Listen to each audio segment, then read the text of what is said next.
Welcome to CIHT Podcasts. Salix Finance provides interest-free government funding to the public sector to improve their energy efficiency, reduce carbon emissions and lower bills. Salix is funded by the Department for Business, Energy and Industrial Strategy, the Department for Education, the Welsh and Scottish governments, and was established in 2004 as an independent publicly funded company dedicated to providing the public sector with loans for energy efficiency projects. They currently have funding available for England, Scotland and Wales. One of the key programmes that Salix has been funding has been street lighting programmes through the installation of LEDs. To look at what's been done and also what opportunities there are for authorities out there looking at this, I'm joined by three people from Salix.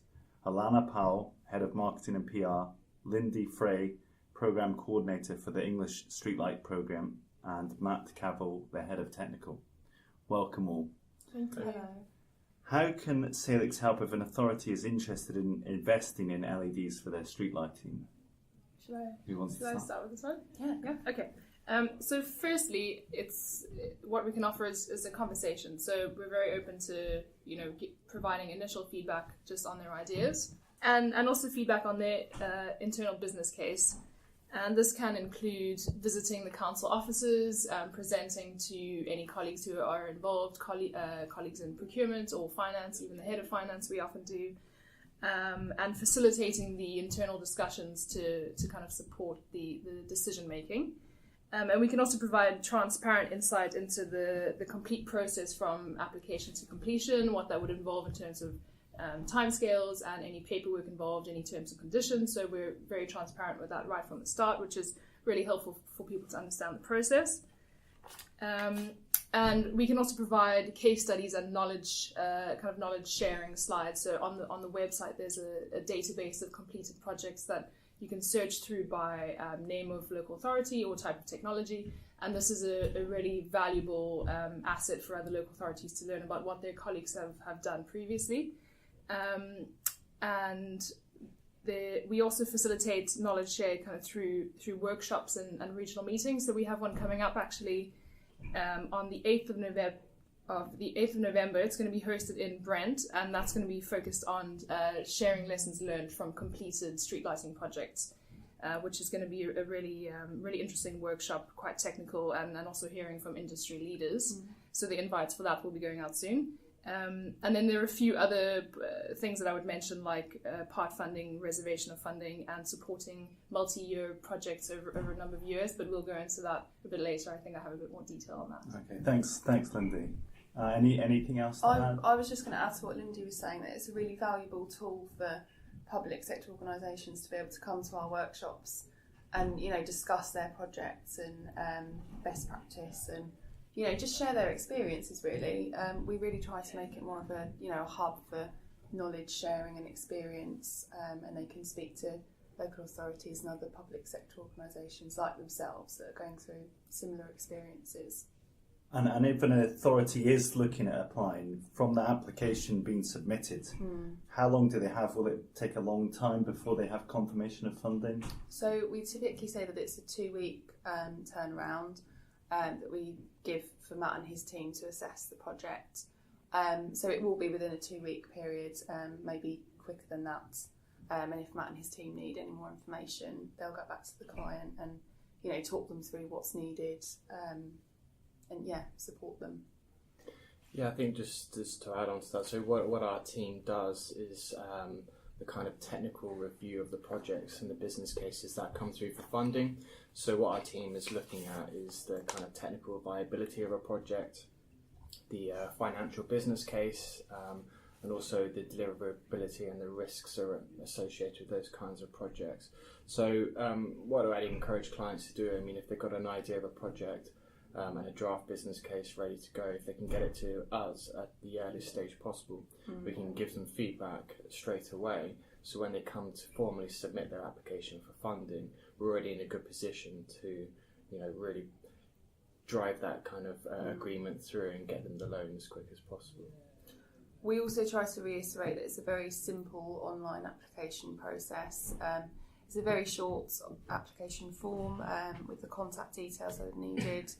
Our compliance tool calculates the calculations for you. and all that is needed is the supporting calculations. There's also a dedicated client support officer to take you through the application process from start to finish. And for street lighting schemes, what is the eligibility for them in terms of payback periods or other savings that could come through the scheme? And are there differences in England, Wales and Scotland for this? Sure. So as you mentioned before, I mean, Salix is primarily funded through the Department for Business, Energy, Industrial Strategy, and those funds cover England. We have a couple of criteria that clients need to meet when they are applying for our funding, and for England that's typically 5-year technical payback on the project, and £120 per tonne of CO2 over the lifetime of the project. I'll explain what that means in just a second. But Salix has other funds through the Scottish and Welsh governments as well, and they have slightly different criteria to meet. They have an extended payback of up to 8 years on their projects and £200 per tonne of carbon over the lifetime of a project. Just to quickly explain that second criteria, what our compliance tool does is take the information that the clients will be inputting when they submit their application to Salix, and what we're calculating is a lifetime carbon saving over that project. So for street lighting, we'll be typically counting carbon savings over 20 to 25 years of that project. And what the compliance tool is then doing is dividing that by the overall investment or the cost of the project to calculate that metric there. But that's all done in the compliance tool and is quite well explained in the tool itself. So is there any? Yeah, I was just going to add on to that. Even though we have these criteria and paybacks, Salix is quite flexible in being able to support projects that have paybacks over the 5 or the 8 years. And the way we can do that is by part funding of projects. So what I don't want people to think is see that 5 years and think, well, my street lighting project isn't going to meet that 5-year payback criteria. What Salix can do is fund up to that 5 years, and the local authority or the public sector body can then use some of their own funds to kind of top that up, funding up themselves. So we are able to support projects that are over the 5 or the 8 years as well.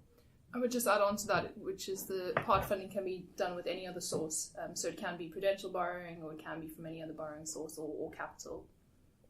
Okay, thank you very much. And in terms of the question of flexibility, I've heard that some authorities might be reluctant to use Salix over concerns that, for instance, if there were delays with procurement that meant they missed the deadline for the drawdown of the loan. Is that an issue? Yeah, I'll answer this one. Okay, thanks, so this is something, I mean, delivery timescales is something that we've really refined our approach to over the past few years. So it's really useful that you asked that question, actually. And this is particularly around procurement or PFI contract negotiations or even internal approvals, delays related to any of those. And so what we've kind of done to support local authorities with those timescales is we've come up with an innovative solution, which is reservation of funding. And so how this works is an application can be made at any time, and we'll assess the application through Matt's team's technical assessment. If there is any further procurement or internal approvals needed, such as cabinet sign-off, then we'll, after we've assessed the project, issue a reservation of funding letter. And this means that the funding is earmarked and there is a timescale involved with that as well. So we'll say, for example, earmarked for a year or a number of months, depending on what still needs to happen. And this is confirmation that the finance has been earmarked for that project, but is pending some final approvals such as tender or PFI contract negotiations. And we find that this supports the internal decision-making in local authorities because they have a letter that they can show internally showing that the funding is reserved and that supports their internal business case. And then once the procurement, all the approvals, whatever needs to happen has been completed and an order for the lanterns, for example, has been made, then we issue a commitment letter so that it goes from reservation to commitment, and that's the final kind of formal approval which allows the project to then go ahead and start on site. So if the funding has been reserved before tender, it might be based on estimates, and then once the tender has completed, we will revise the application or the assessment to take into account any changes that have happened during tender and simply amend the loan amount if needed. So we're very flexible about revising applications if anything changes. And then the timescales from that commitment letter to the completion will be agreed on a case-by-case basis. And how this works for large-scale street lighting projects, as you know, they can be over a number of years.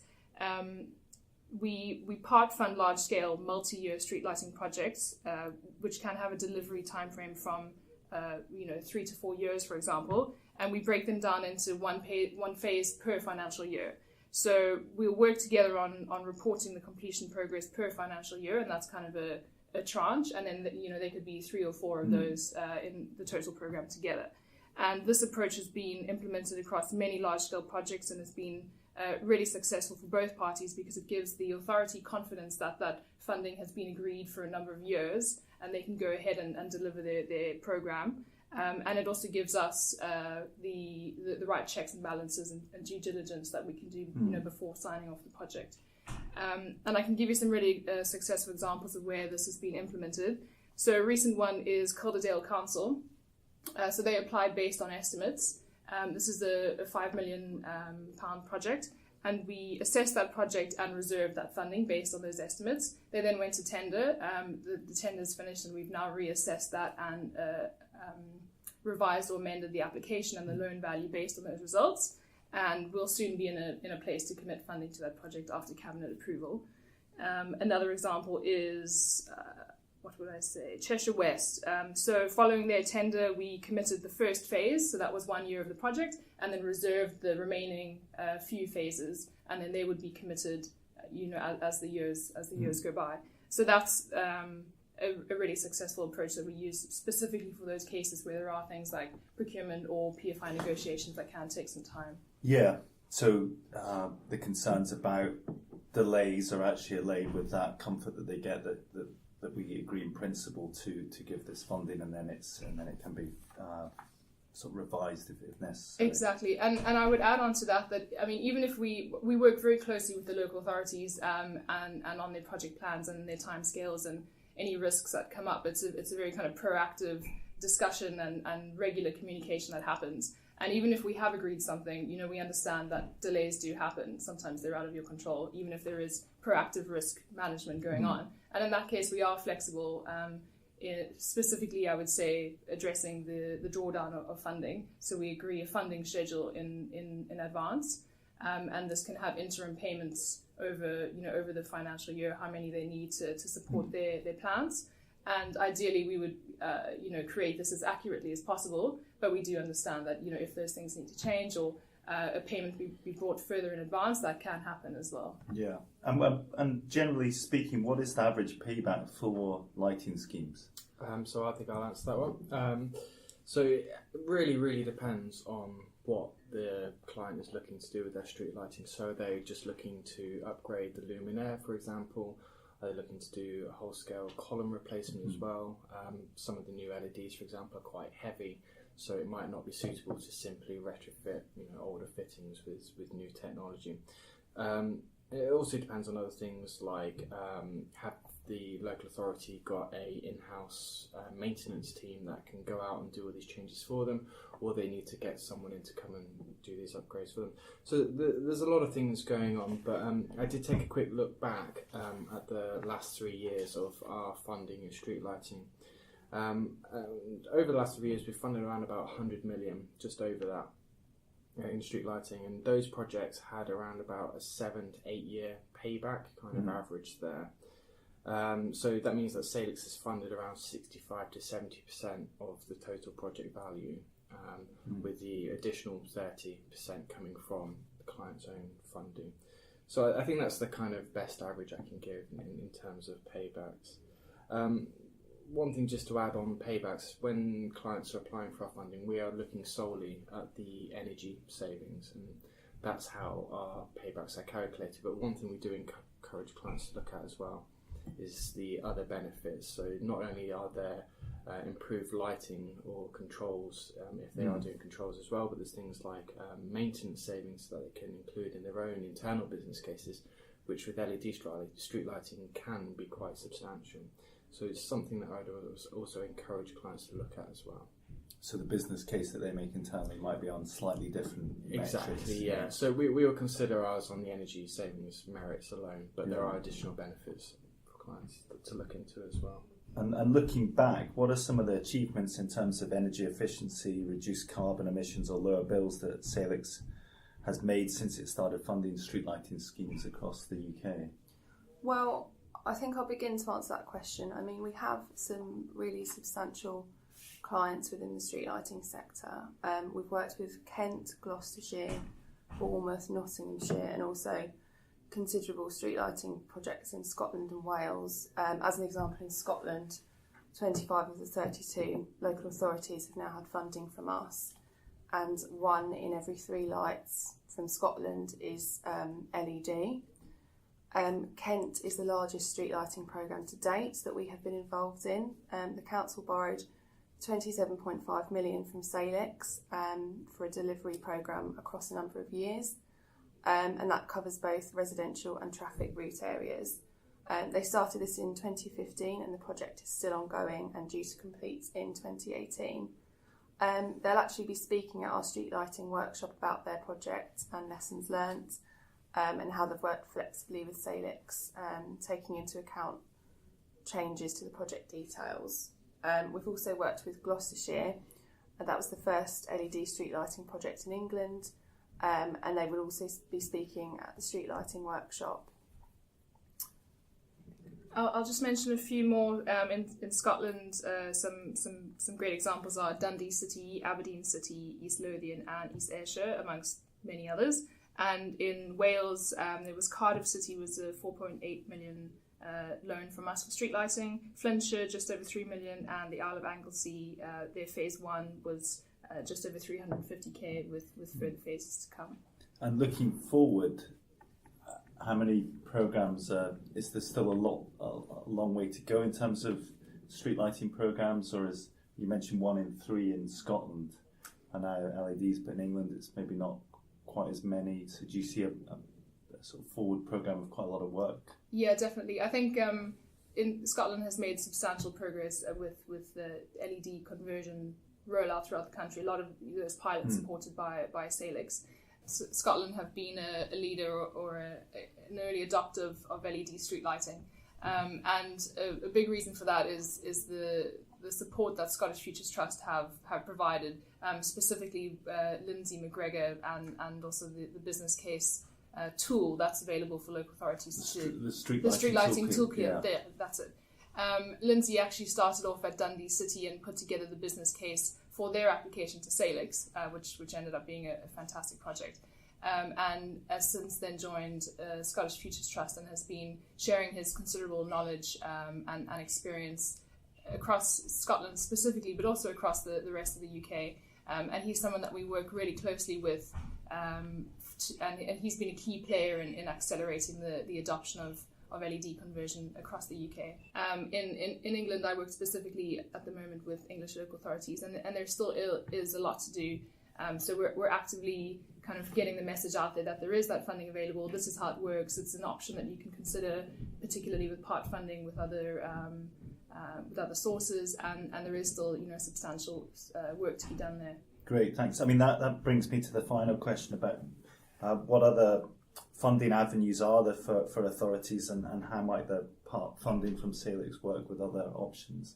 You touched on it earlier, but just to give a bit more insight into that would be great. The most common that I come across in the applications that I see is a mixture of prudential borrowing, so the Public Works Loan Board, but it could be part funded with European funding. There are some applications that we see for the ERDF, the European Regional Development Fund. Could also be there's GIB, they fund large scale street lighting projects as well.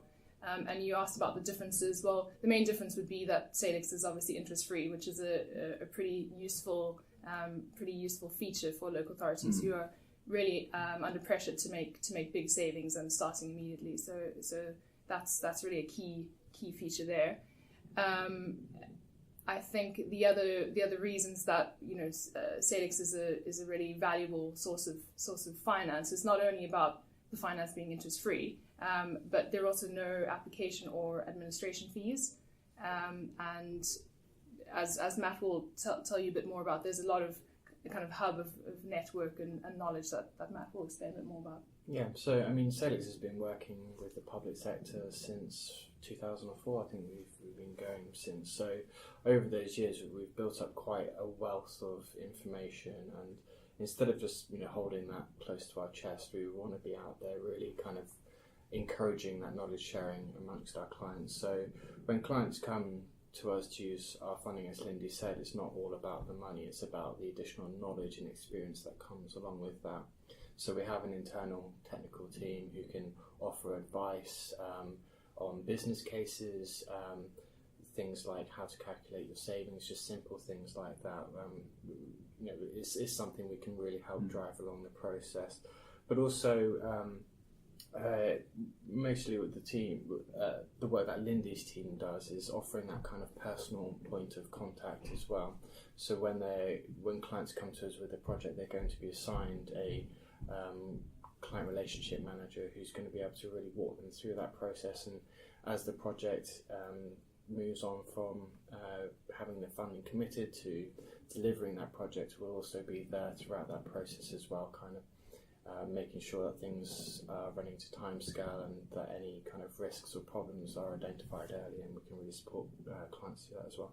So it's quite a mixture of services on top of that. And as Lindy said, I mean, there's no administration fee on our funding, so it's all part of the Salix kind of package, really.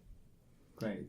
I would just make a note that, I mean, the podcast is obviously about street lighting specifically, but there are some other external lighting technologies that are eligible that the teams who are looking at street lighting might also, be relevant to them. So those would be traffic lights, bollards, bus shelter lights, car park lighting, and flood lighting. And this is over and above the other 100 plus technologies across buildings that are also eligible for funding. Great, thank you very much. Any further final thoughts, or? I don't think so, no. Well, no, thank you very much for all your insight into Salix and the options that are available. So I'd urge authorities to look.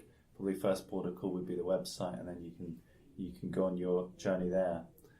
Yeah, I would say if in doubt, just ask the question. It's a very kind of informal, transparent process. We're happy to provide, feedback and support. Even if the decision in the end, when they're weighing up funding routes, even if the decision is not to apply for Salix funding, it's not a problem. We're happy to let them know what it would look like if they did apply, and support the decision making that way.